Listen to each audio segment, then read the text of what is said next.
Bismillahirrahmanirrahim. Assalamualaikum warahmatullahi wabarakatuh. Ikhwan akhwat rahimakumullah. Syukur alhamdulillah atas hidayah, inayah, karunia rahmat Allah Subhanahu wa taala sehingga kita dapat bersama-sama di acara perlindungan anak yang hadir ke ruangan Anda dengan harapan mampu memudahkan kita menjadi sosok yang jauh lebih bermanfaat bagi putra-putri Indonesia, siapapun dan dimanapun buah hati kecil kita ini berada.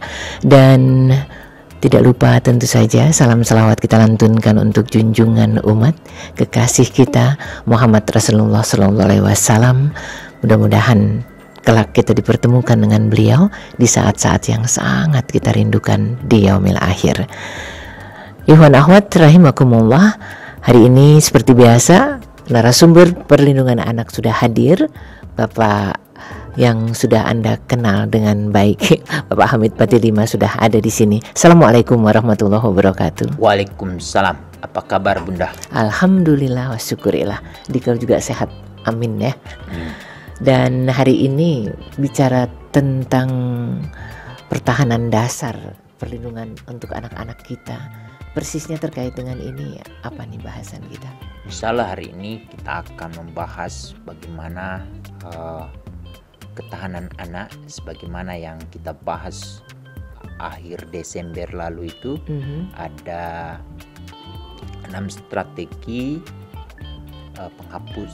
strategi nasional penghapusan kekerasan terhadap anak, diakhiri dengan ketahanan anak. Ini ketahanan anak ini nanti terdiri dari 6 aspek. Hari ini insya Allah yang kita bahas aspek keamanan dasar. Jadi aspek keamanan dasar ini yang pertama, berarti 5 ke depan lanjutan dari bahasan kita. Masya Allah. Baik, mari kita simak. Silahkan. Baik, terima kasih Bunda. Bismillahirrahmanirrahim. Assalamualaikum warahmatullahi wabarakatuh. Mendengar Radio Rasil dan TV Rasil di mana saja berada, terutama yang ada di Kota Batam, Kota Palembang, Kota Pontianak, kemudian yang ada di Jabodetabek, Semarang, Sukabumi, Magelang, Yogyakarta, Bondowoso dan Banyuwangi. Insyaallah topik yang kita bahas hari ini insya Allah terkait dengan ketahanan anak, aspek keamanan dasar. Kita juga perlu memberi ucapan kepada mereka yang hari ini memasuki hari kedua di tahun 2023, tahun yang penuh tantangan. Insya Allah salah satu aspek yang akan kita bahas juga bagaimana ayahanda dan bunda memastikan anak-anak kita itu memiliki ketahanan yang kemudian di kemudian hari maupun di hari ini dia dapat menyesuaikan diri. Ini Bunda menjadi satu tantangan bagi setiap ayah dan bunda yang berharap nanti anak-anaknya itu tidak mudah menyerah. Jadi bagaimana supaya dia memiliki ketahanan sehingga dia dapat menyesuaikan diri dengan siapa saja, di mana saja, dan kapan saja, sehingga dia akan keluar menjadi individu pemenang. Salah satu aspek bagaimana kita memastikan ketahanan anak ini benar-benar dia akan keluar dari berbagai masalah, tantangan, hambatan yang dihadapi di keseharian dia, itu harus ada yang disebut dengan ketahanan, keamanan dasar. Bunda Nuning, keamanan itu sebetulnya pemberian Allah. Jadi itu salah satu nikmat yang diberikan oleh Allah ke setiap individu manusia, yang kemudian kalau setiap individu itu merasa aman, itu akan terpancar aura rasa aman di rumah, kemudian kumpulan dari rumah-rumah yang aman, insya Allah itu menjadi komunitas yang aman, atau rukun tetangga, rukun warga, kemudian akan membentuk desa yang aman. Jadi rasa aman ini yang benar-benar harus diciptakan dan harus dipastikan. Nah, untuk memastikan ini, karena ini merupakan karunia dari Allah, ini harus kita selalu mintakan kepada pemilik nikmat ini. Tapi bagaimana kita harus memastikan setiap anak merasa aman, dia mau kemana saja? Jadi Bunda Nuning, anak itu kan mereka dari dalam kandungan sampai usia di bawah 18 tahun. Ayahanda dan Bunda sebagai orang yang diberi amanah oleh Allah untuk mendampingi, membimbing, mengasuh, lalu kemudian memastikan bagaimana anak itu memiliki ketahanan diri, dia mampu menyesuaikan diri dengan situasi di mana saja, baik itu di lingkungan di mana dia tinggal, di mana dia bersekolah, di mana dia bermain, dan di mana dia mendapatkan layanan kesehatan, dan di mana dia akan melakukan perjalanan, baik itu di jalan umum, jalan setapak, atau yang menghubungkan fasilitas-fasilitas di mana dia harus mendapatkan berbagai layanan. Anak itu merasa dia aman. Keamanan ini sangat ditentukan oleh 3 orang. 3 orang ini siapa saja Bunda Nuning, untuk memastikan supaya anak ini merasa aman. Dengan dia merasa aman, akan terpancar pada diri dia kepercayaan diri. Dengan dia merasa aman, dia akan berbicara dengan siapa saja, dia tidak memiliki kekhawatiran. Karena dia hanya bekerja karena Allah, dan dia akan merasa diawasi oleh Allah. Sehingga anak ini dia akan benar-benar terlihat kepercayaan diri dia, lalu kemudian terlihat bagaimana dia itu dari aura diri dia itu akan keluar Bunda Nuning. Nah, siapa ini yang sangat menentukan? Pertama adalah otomatis yang ada di lingkaran terdekat dari anak itu sendiri. Siapa? Ayah dan Bunda. Nah, untuk itu ayah dan Bunda, bagaimana kita memastikan anak kita merasa aman? Berarti yang menciptakan rasa aman terlebih dahulu itu siapa Bunda Nuning? Tiada lain, Bunda. Ayah dan Bunda. Untuk itu, apa yang perlu kita harus lakukan? Minimal anak itu tidak pernah mengalami perendahan martabat. Ini perendahan martabat ini Bunda Nuning, kalau untuk khusus anak-anak di Indonesia itu dijamin oleh Undang-Undang Dasar tahun 1945, terjadi pada amandemen kedua pada masa pemerintahan Gus Dur dan Ketua MPR-nya Amin Rais. Itu ada di pasal 28B ayat 2 bahwa setiap anak berhak mendapatkan perlindungan dari kekerasan. Jadi ayahanda dan bunda, karena anak ini adalah titipan dari Allah, untuk itu apa yang harus kita lakukan?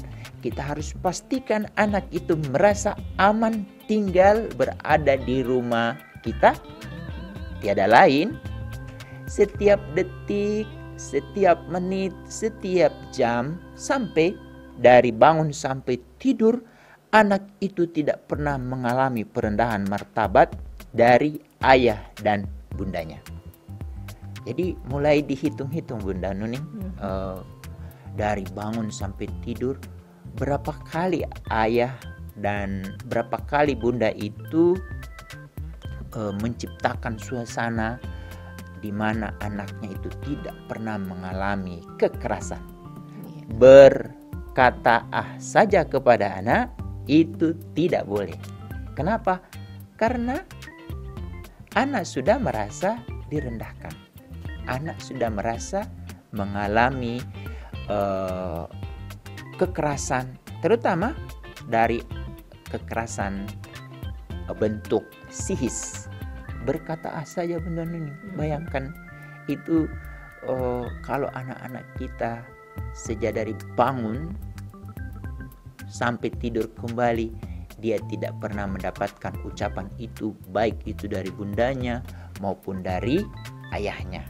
Ini coba ayahanda dan bunda, ini mumpung awal tahun ya, coba kita sudah mulai perlu ada resolusi tahun 2023 ini. Apa nih? Salah satunya adalah tidak berkata kepada anak. Insya Allah dampaknya nanti pada saat anak usia 40 tahun, dia tidak akan berani berkata kepada ayah dan bundanya, apalagi anak itu memiliki kelebihan dan sehingga ayah dan bundanya bisa tinggal di rumahnya. Anak itu tidak boleh berkata kepada ayah bundanya. Investasi awalnya mulai saat dia masih kecil, tidak pernah dia direndahkan.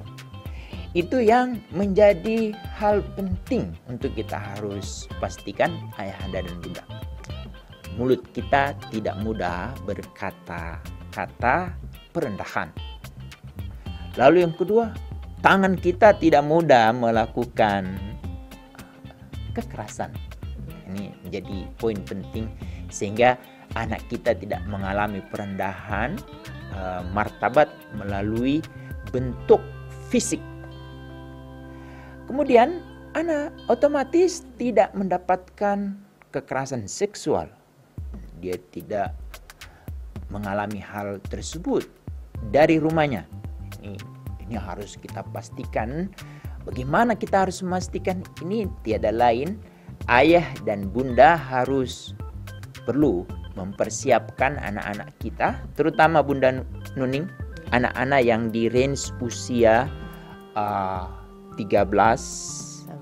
sampai di bawah 18, yaitu 17. Nah, di sana itu berdasarkan data hasil survei pengalaman hidup anak dan remaja tahun 2021, anak-anak tersebut masih menjadi sasaran korban kekerasan seksual. Nah, ini siapa pelakunya? Di antaranya orang yang ada di sekitar anak tersebut. Nah, untuk itu coba pastikan ayahanda dan bunda, kita harus menciptakan rumah kita itu benar-benar surga bagi anak kita, bukan menjadi tempat yang sangat angker atau yang berbahaya untuk anak-anak kita. Dan harus kita pastikan juga anak tidak mengalami penelantaran. Nah, ini penelantaran Bunda Nuning ini juga banyak dialami oleh anak-anak yang berasal dari ayah dan bunda yang bekerja. Bagaimana kita harus memastikan, terutama anak-anak usia 0 sampai 6 tahun. Untuk itu kita harus pastikan anak-anak kita ini dia harus tinggal di tempat penitipan anak atau daycare. Dan bagi anak-anak yang berusia 7 sampai 17 tahun dari anak-anak pegawai negeri atau swasta, itu harus terpastikan mereka terakses ke rumah transisi. Di beberapa tempat ini sudah mulai terbentuk dan sudah ada orang yang mulai memikirkan hal tersebut. Sebagaimana saya temui di kemarin saya baru dari Luwuk Banggai, Bunda Neni, itu sudah ada orang mulai melakukan itu. Penekanan kembali lagi, kita harus memastikan anak-anak kita di rumah merasa aman.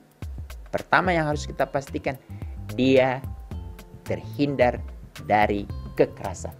Kalau anak sudah terhindar dari kekerasan, dia tidak pernah mengalami perendahan martabat, dia tidak pernah mengalami kekerasan fisik, dia tidak pernah mengalami pengabaian, apalagi kekerasan seksual, insya Allah anak itu merasa aman dan tenang. Dan kalau dia sudah merasa aman, tenang, nyaman, dia akan kemana saja, otomatis itu akan tercermin pada diri dia. Dia tidak pernah bakal akan merendahkan orang lain, karena dia dulu tidak pernah direndahkan oleh ayah dan bunda. Untuk itu, poin pertama adalah anak terhindar dari kekerasan. Lalu yang kedua, sentuhan. Sentuhan ini siapa yang memproduksi? Tiada lain, anak itu mengalami sentuhan pertama sekali dengan penuh kelembutan dan kasih sayang, tiada lain dari bundanya. Ini bunda memiliki investasi yang sangat tinggi untuk menciptakan rasa aman pada diri anak. Terutama bunda yang hari ini yang sedang diberi kepercayaan oleh Allah untuk mengandung. Jadi range usia 0 sampai 9 bulan yang ada di dalam kandungan ini tolong pastikan dia disentuh dengan penuh kelemah lembutan. Karena waktu kita dideklarasikan oleh bidan atau oleh dokter, atau pada saat kita mengetes kehamilan kita dan kita diberi kepercayaan oleh Allah untuk mengandung, insya Allah aura rasa gembira itu yang kemudian terbawa di keseharian kita, dan itu kalau boleh itu terus menerus diciptakan pada saat kita menyentuh anak kita. Jadi sentuhan ini, attachment ini akan terasa pada diri anak. Otomatis bundanya pasti akan sangat sayang dengan bayi yang sedang kandungan. Tapi itu sangat ditentukan oleh kualitas calon ayahnya. Calon ayah ini bagaimana kita harus memastikan ibu yang sedang mengandung ini dia tidak pernah mengalami hal-hal yang membuat si calon ibu ini merasa resah atau merasa terganggu atau emosional. Ini harus. Jadi faktor ayah ini juga sangat menentukan.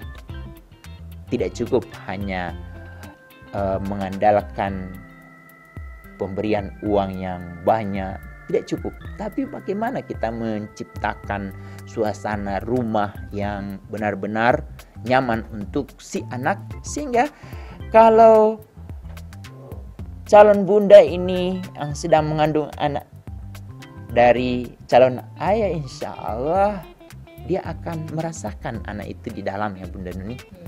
Itu juga sangat ditentukan oleh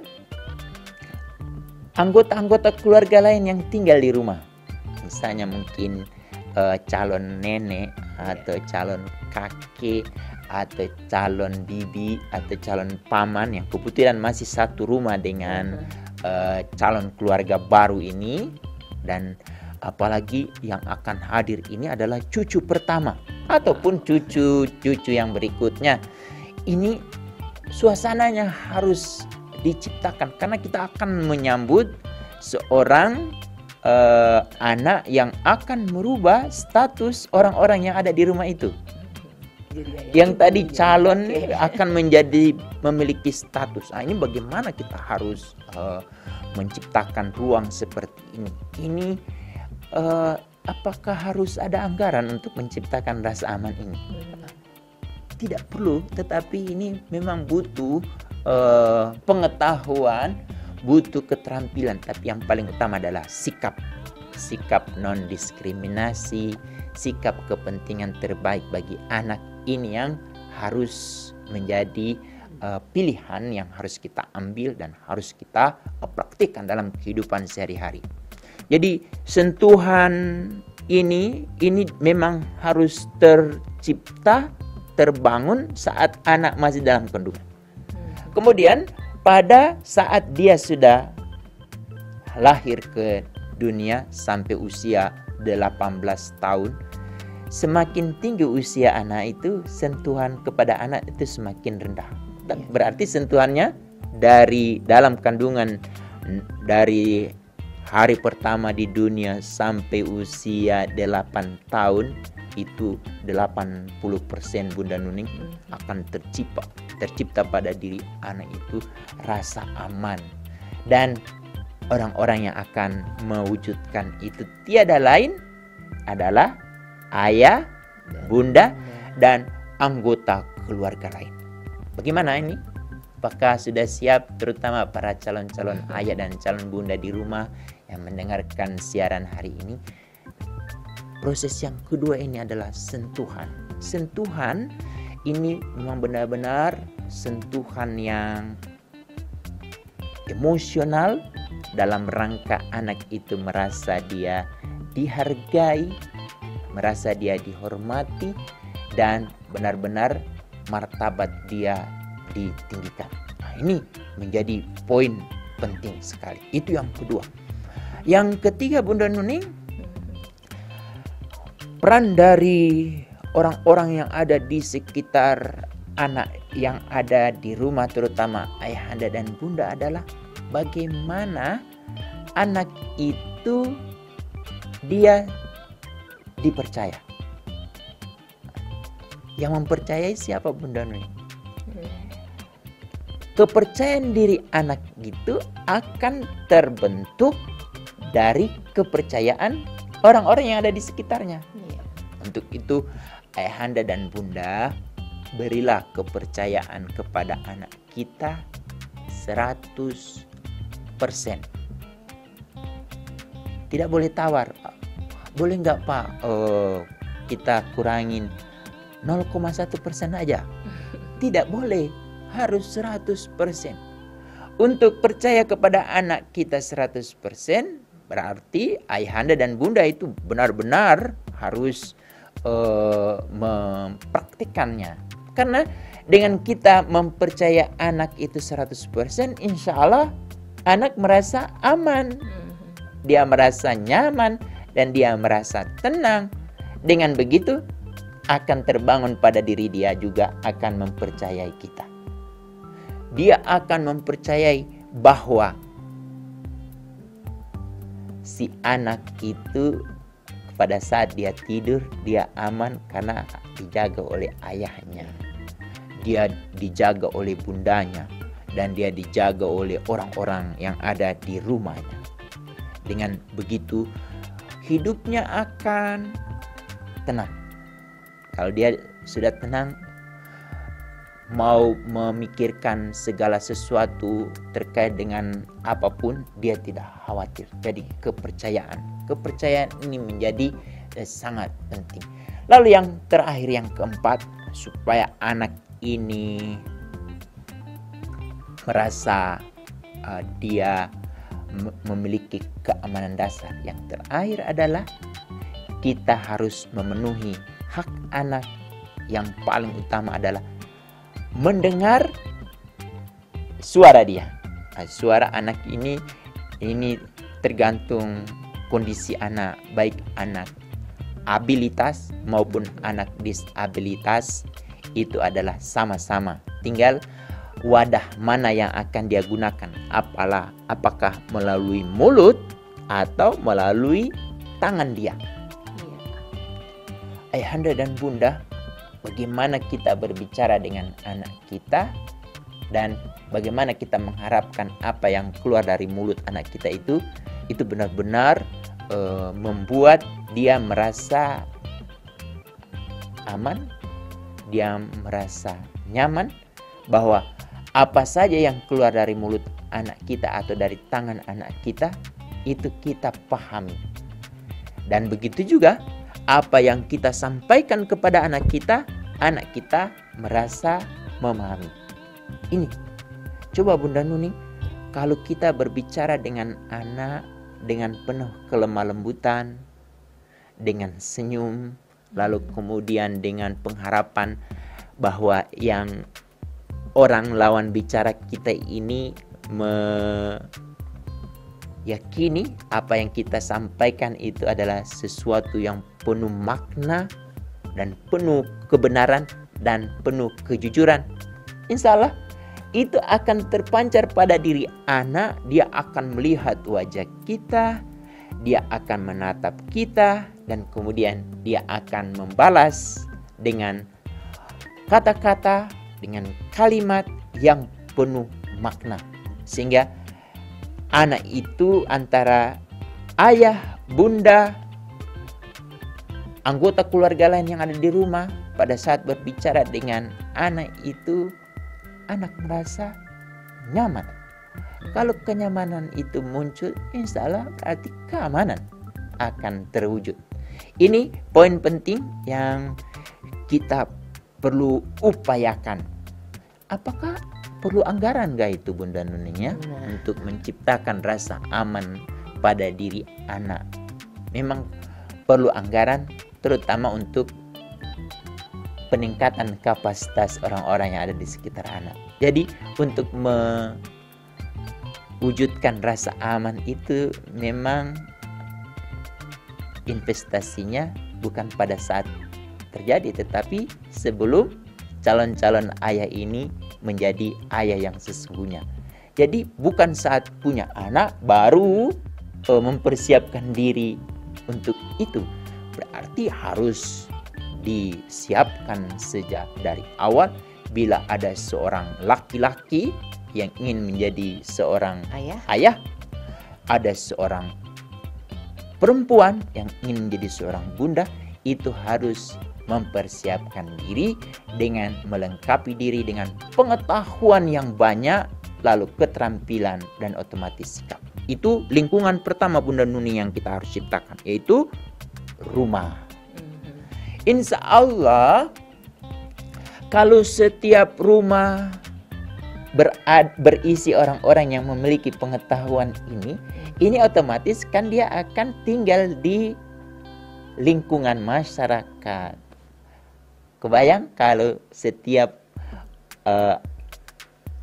ayah, setiap bunda sudah memiliki pemahaman yang seperti kita jelaskan tadi, tidak melakukan kekerasan, lalu menyentuh, lalu kemudian bagaimana dia mempercayai anak dan kemudian memberi kesempatan anak untuk berbicara, itu akan menjadi bagian warga masyarakat.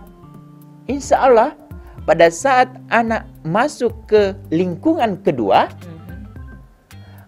akan secara otomatis anak itu akan merasakan sebagaimana apa yang dia rasakan di rumah. Supaya apa Bunda Neni? Si anak tidak akan mengalami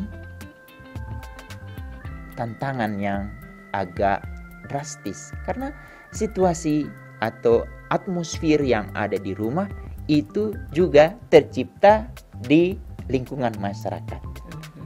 Bagaimana kalau sebaliknya? Nah, itu jangan jadi tantangan besar yang dihadapi oleh anak kita, dan itu yang kemudian perlu kita kapasti. Jadi tetangga yang kemudian itu kan menjadi RT ya Bunda Nuni. Lalu kemudian RT ini akan menjadi RW. Orang-orangnya berisi ayah dan bunda yang penuh kualitas. Sehingga otomatis anak itu akan merasa aman, dan itu akan tercipta secara otomatis Bunda Nuni. Nah, ini yang bagaimana kita untuk mewujudkan ini yang menjadi satu harapan, tetapi juga menjadi tantangan yang perlu kita buat aksi Jadi aksi itu tidak cukup harus dibuat oleh pemerintah, tapi aksi itu harus diwujudkan atau dikreasikan oleh ayah bunda di rumah yang otomatis juga menjadi anggota masyarakat. Itu yang kedua. Jadi lingkungan kedua adalah yang sangat menentukan rasa aman, yang kemudian ini yang menjadikan anak memiliki ketahanan, ini yang kemudian melahirkan anak-anak yang mampu dia bersosialisasi, dia mampu masuk ke lingkungan mana saja, karena itu sudah otomatis. Lalu yang terakhir Bunda Nuning adalah lembaga pendidikan. Lembaga pendidikan otomatis sana ada kepala sekolah, ada tenaga pendidik, ada tenaga kependidikan, ada yang bagian keamanan, dan ada yang di bagian kantin. Karena individu-individu yang nanti akan bersentuhan dengan anak ini memiliki pemahaman yang sama seperti apa yang diketahui oleh ayah dan bunda di rumahnya untuk menciptakan rasa aman pada anak, menciptakan rasa tenang pada anak. Ini yang kemudian menjadi hal yang sangat diharapkan oleh setiap anak kita. Nah, kapan untuk mewujudkan itu? Tahun ini masuk ke tahun politik. Ini tidak cukup dibicarakan oleh ayah dan bunda, terus dibicarakan oleh Pak RT, tidak cukup dibicarakan oleh pengelola penyelenggara sekolah, tetapi orang-orang yang akan mendapatkan kepercayaan dari rakyat. Bagaimana kita akan melahirkan anak-anak yang memiliki ketahanan yang berkualitas, terutama dari aspek keamanan dasar. Itu juga sangat ditentukan aturan-aturan yang akan dibuat oleh orang-orang yang kita beri kepercayaan. Siapa saja itu Bunda Nuni? Ada 7 orang. Wow, siapa 7 orang ini, dan 7 orang ini akan kita bicarakan sampai pemilu. Sehingga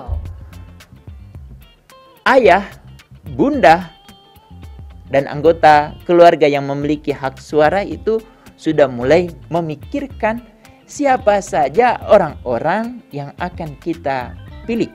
Harus bersyukur kalau sesuai satu harapan dengan kita. Tapi poinnya pertama yang akan kita pilih Bunda Nuning, orang yang akan mengatur anak kita di tempat di mana kita tinggal. Siapa itu? Pertama adalah calon anggota legislatif DPRD kabupaten kota yang ada di dapil kita.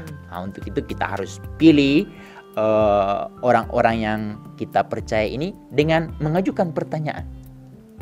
Apa yang akan dia perbuat bila terpilih untuk memastikan anak-anak kita itu aman. Ayah-ayah, ibu yang memiliki pengetahuan, keterampilan dan sikap.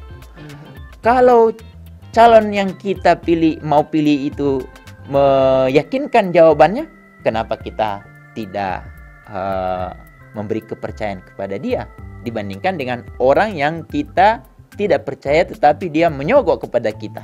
Nah, ini menjadi penting. Penting mana? Sogokan sama kepercayaan. Ini yang harus kita bangun. Jadi kita mulai bangun komunikasi dengan orang-orang yang akan kita percaya dengan membuat list. List pertama yang hari ini kita munculkan adalah bagaimana mewujudkan atau memastikan anak-anak kita memiliki ketahanan dari aspek keamanan dasar. Jadi orang yang ada di dapil kita, anggota DPRD kabupaten kota, itu yang pertama, orang itu. Yang kedua, yang bakal duduk di DPRD provinsi dari dapil kita. Siapa nih yang ada di dapil kita ini? Dia memiliki pemahaman yang sangat terang menderang tentang bagaimana memastikan anak-anak di kampungnya itu merasa aman. Nah, ini orang berarti sudah mulai memikirkan ya. Lalu yang ketiga yaitu anggota atau calon anggota DPR pusat yang ada di dapil kita. Jadi suara ayahanda dan bunda ini sangat menentukan. Memang cuma satu suara kita ya. Tetapi kalau setiap tetangga kita memiliki pemahaman yang sama, bagaimana kita melahirkan anggota-anggota legislatif yang berkualitas, lalu selalu memikirkan bagaimana memastikan rasa aman anak di negeri kita. Kenapa tidak kita memilih orang itu daripada kita menggantungkan harapan kita selama 5 tahun kepada orang yang telah membeli suara kita. Nah, ini menjadi penting nih.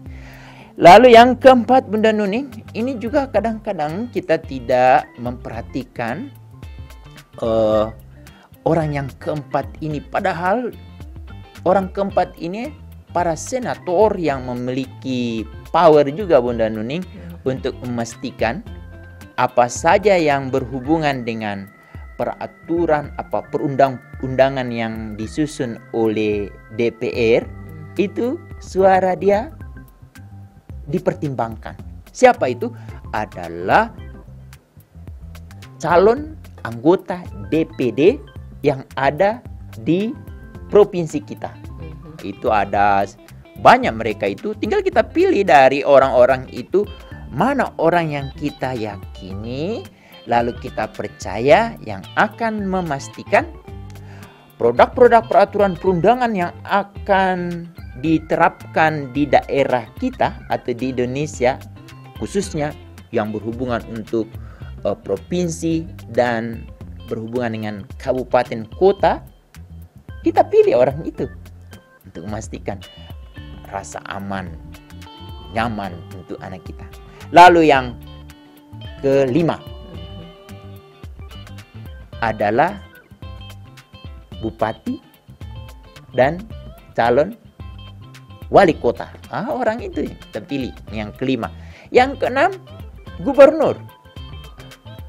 Kedua orang ini Bunda Nuning, ini yang kalau bupati wali kota ini sangat bersentuhan langsung dengan pembuatan peraturan yang ada di daerah, terutama dari aspek pelaksanaannya. Jadi dia yang melaksanakan nanti.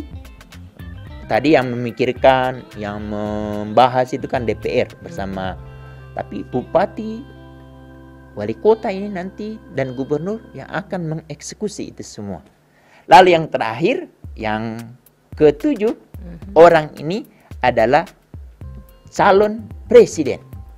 Calon presiden mana ini nanti yang akan kita serahkan suaranya kepadanya, yang kemudian kita memastikan nanti dari presiden inilah yang akan memikirkan bagaimana menciptakan rasa aman pada diri setiap anak. Ini mungkin yang bisa kami sampaikan insya Allah, dan berharap setiap ayah dan bunda dan anggota keluarga yang sudah memiliki hak suara juga sudah mulai memikirkan ini, bagaimana kita memilih orang-orang yang nanti sangat menentukan dari aspek pembuatan peraturan perundangan, baik itu di pusat maupun provinsi dan di kabupaten kota, dan orang yang akan menjadi eksekutif yang akan mengeksekusi itu semua, sehingga rasa tenang, rasa nyaman itu tidak cukup hanya diciptakan oleh ayah dan bunda di rumah, tetapi juga oleh anggota di lingkungan dan di sekolah, tetapi para pembuat undang-undang, para pengusul anggaran, dan para pemantau anggaran, yaitu anggota legislatif dan presiden yang merancang, melaksanakan, dan juga dia memantau. Ini mungkin yang bisa kita sampaikan terkait dengan tema kita hari ini adalah ketahanan anak dari aspek keamanan dasar. Demikian. Masya Allah. Terima kasih Dr. Hamid, dan yang jelas Ikhwan Akhwat, jadi memilih siapa yang akan menjadi pemimpin kita, siapa yang akan menjadi wali kota kah atau calon anggota DPRD kah, itu kaitannya sangat penting dengan sosok yang memang sangat mendukung kebutuhan kita di dalam berjalan ke depan bersama dengan anak-anak kita. Kalau yang dipilih pas, insya Allah ya. Dan jelang-jelang pemilihan memang itu kita nggak perlu perhatikan partainya mana kan ya. Yang penting sosok yang akan dipilih tadi. Baik, kita bisa langsung ke pertanyaan ya. Ini terkait dengan rumah transisi nih, yang dekat dengan kami taunya dari data di mana ya? Soalnya tahun depan anak kami sekarang udah 5 tahun, berarti akan masuk sekolah dan repot sekali kalau misalnya di rumah tidak ada yang nanganin sekarang ini. Oke, kami dua-duanya kerja. Iya, rumah transisi. Tapi dia nggak sebutkan ya wilayahnya di mana ya. Tapi setiap daerah ada. Itu tergantung dari kreasi kepala daerahnya. Oh, jadi belum ada jawaban bahwa di setiap wilayah ada rumah transisi ketika kita akan menitipkan anak kita, sementara kita sendiri sibuk nggak jelas gitu ya. Ya. Sibuknya jelas ding. Saya ambil contoh di Jakarta Pusat. Oke. Jakarta Pusat itu di antara kecamatan Johar Baru dengan kecamatan Senen. Rumah transisi itu ada di Senen. Tapi yang banyak memanfaatkan rumah transisi itu adalah anak-anak dari Johar Baru. Oke. Ada juga yang pernah saya temukan itu di Klaten. Oh, Jawa Tengah ya. Jawa Tengah itu di Feri-Feri, jadi antara perbatasan kota Solo dengan Kabupaten Klaten. Di sana siapa nih yang akan mewujudkan rumah transisi seperti yang ada di perbatasan kecamatan Senen sama Johor Baru tadi ya. Itu yang membuat adalah ibu-ibu yang dulunya pegawai negeri yang sudah pensiun. Ibu-ibu yang juga sama di Klaten juga adalah para pensiunan guru-guru yang tidak mau masa emas dia itu hilang karena masih ada pengabdian, lalu berharap tidak cepat pikun, lalu kemudian ada rumah yang luas yang anak-anaknya sudah tidak ada di rumah mereka, dan mereka berharap setiap hari mereka selalu berjumpa dengan anak-anak karena mereka rindu guru iya. Yang ngajar setiap hari ini, meskipun ada anak-anak yang menyenangkan hati mereka, terus ada anak-anak yang membuat mereka harus tertantang untuk mendampingi, membimbing. Ini sudah tidak ada. Akhirnya apa? Di antara mereka bermusyawarah, terutama yang ada di Klaten yang ingin saya ceritakan, dan juga yang ada di Johar atau di perbatasan Johar Baru dan kecamatan Senen, itu mereka memberi akses kepada anak-anak, terutama yang di usia 7 tahun ke atas dan di bawah usia 18 tahun. Itu kalau mereka dari rumah ke sekolah lalu mereka belum buat PR, mereka singgah di situ dulu. Nanti dibimbing, dicari jalan keluar. Lalu mereka kan ada hari-hari tertentu mereka akan menghadapi ulangan atau ujian. Tapi juga anak-anak itu kan tidak setiap saat dalam kondisi yang stabil. mungkin mereka ada masalah di sekolah atau ada masalah di rumah, itu mereka akan meluangkan waktu, tidak seharian, tapi meluangkan waktu untuk singgah di rumah transisi. Di sana mereka menemukan orang-orang yang berbaik hati. Bagaimana kita harus pastikan ada di daerah kita masing-masing? Ini coba kalau yang bertanya ini masih dalam kondisi produktif, berarti kita identifikasi siapa para pensiunan di daerah kita yang kemudian mereka itu banyak kegiatan tapi belum fokus untuk menyentuh anak-anak, terutama anak-anak pegawai negeri dan anak-anak pegawai swasta. Di rentang usia itu mereka mengalami pengabaian selama 8 jam dari ayah ibunya karena tuntutan mereka harus mengabdi kepada negara melalui profesi mereka masing-masing. Mereka tidak perlu khawatir. Kekhawatiran itu diganti oleh mereka yang memiliki pengabdian untuk menciptakan rumah transisi. Jadi rumah transisi itu idealnya ayahanda dan bunda, yaitu dibuat di antara rumah anak dan sekolah anak. Kalau boleh bisa saja lebih dekat ke sekolah juga itu lebih bagus, lebih dekat rumah anak juga lebih bagus. Jadi namanya juga rumah transisi. Ini insya Allah ayahanda dan bunda itu banyak itu para pensiunan dan banyak juga yang sudah kosong rumahnya. Bagaimana supaya tidak ada rasa kangen atau rindu dengan kita membuka layanan ini, dengan catatan kita berkonsultasi dengan Dinas Pemberdayaan Perempuan dan Perlindungan Anak di kabupaten kota ibu bapak masing-masing. Lalu kemudian kalau boleh ada pembimbingan dari Puspaga, Pusat Pembelajaran Keluarga, supaya lebih pasti lagi saat kita akan membimbing anak-anak kita di rumah transisi. Para pensiunan meskipun mereka sudah memiliki pengetahuan, pengalaman yang banyak, tapi terkait dengan pengasuhan ramah anak itu harus ada sentuhan tentang perlindungan anak. Ini menjadi penting. Lalu yang kemudian perlu juga kita bekerja sama dengan UPTD PPA.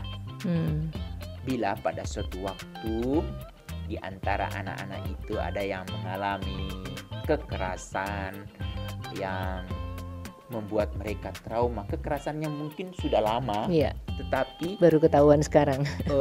Traumanya itu masih tetap membekas, terutama anak-anak yang mengalami kekerasan psikis dan kekerasan seksual. Itu perlu segera kita bersentuhan dengan UPTD PPA yang untuk setiap kabupaten itu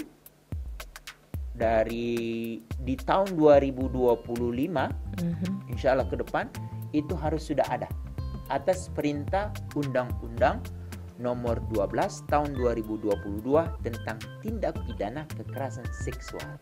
Jadi dengan kita sudah memiliki 3 orang mitra ini, pertama adalah Dinas PPA, lalu kemudian Puspaga, lalu UPTD PPA, itu juga ada di naungan Dinas PPA sesungguhnya. Dan ada satu nomor darurat yang harus kita miliki setiap saat adalah Sapa 129 atau WhatsApp 08 111 129 08 diulang 08 4 kali 111 29 129 Semua apa yang diketahui oleh mereka yang ada di rumah transisi, kalau ini memang benar-benar akan diwujudkannya di setiap kabupaten kota. Untuk itu, makanya saya tekankan tadi, pilihlah calon anggota DPRD yang mewakili kita, kebutuhan kita, dan memilih calon bupati, wali kota yang memiliki keberanian untuk mewujudkan gagasan kita. Jadi kalau boleh, permasalahan ayah ibu itu jangan hanya dipikirkan oleh ayah dan ibu, tetapi ada orang-orang yang sudah kita beri kepercayaan untuk kita serahkan untuk mengurusinya, terutama anggota DPRD dan bupati wali kota. Kapan lagi kita akan memilih orang-orang yang akan memikirkan urusan anak kita kalau bukan mulai hari ini kita bahas topik demikian. Masya Allah, jadi peduli dengan pemilihan baik itu wakil-wakil kita di Gedung Bundar ataupun juga yang akan mengelola kota di mana kita tinggal sangat-sangat berperan di dalam masa depan anak-anak kita. Luar biasa sekali, dan Ikhwan Akhwat, kita masih akan punya 5 bahasan lagi terkait dengan yang sedang kita dalami ini di pertemuan-pertemuan perlindungan anak berikutnya. Yang jelas jangan lupa untuk mencatat nomor itu atau bisa juga kesapa 129 agar kesulitan atau masalah yang akan kita kelola, masalah dikelola ya, itu lewat jalur yang tepat. Dan kalau ada kerinduan Anda seperti yang ditawarkan oleh Pak Hamid untuk membuat rumah-rumah transisi bersama dengan orang-orang yang ada di tempat Anda tinggal yang juga punya kepedulian yang sama, mari kita wujudkan apa yang baru saja kita dengar terkait dengan rumah transisi, sehingga anak-anak kita punya tempat untuk memperoleh banyak hal yang tidak didapatinya ketika kedua orang tuanya harus bekerja dan di rumah terlantar atau bersama dengan orang-orang yang agak kurang bertanggung jawab. Sekali lagi terima kasih Pak Hamid. Insya Allah ya. Saya ulang lagi nomornya tadi agar Anda yang tadi lupa nyatet, 08 terus satunya 4 kali 1111 29 tambah di belakangnya 129. Insya Allah mudah-mudahan kalau kita semua bisa menjadi bagian dari bagaimana mewujudkan rumah-rumah transisi, Masya Allah luar biasa banget ya. Sekali lagi Pak Hamid terima kasih, dan semua yang ada di manapun Anda berada, kalau Anda terlambat menyimak bisa lihat Rasil TV di YouTube. Rasil TV, cari acara dengan judul Perlindungan Anak ya, atau Hamid Pati 5. Billahi taufiq wal hidayah. Wassalamualaikum warahmatullahi wabarakatuh. Waalaikumsalam.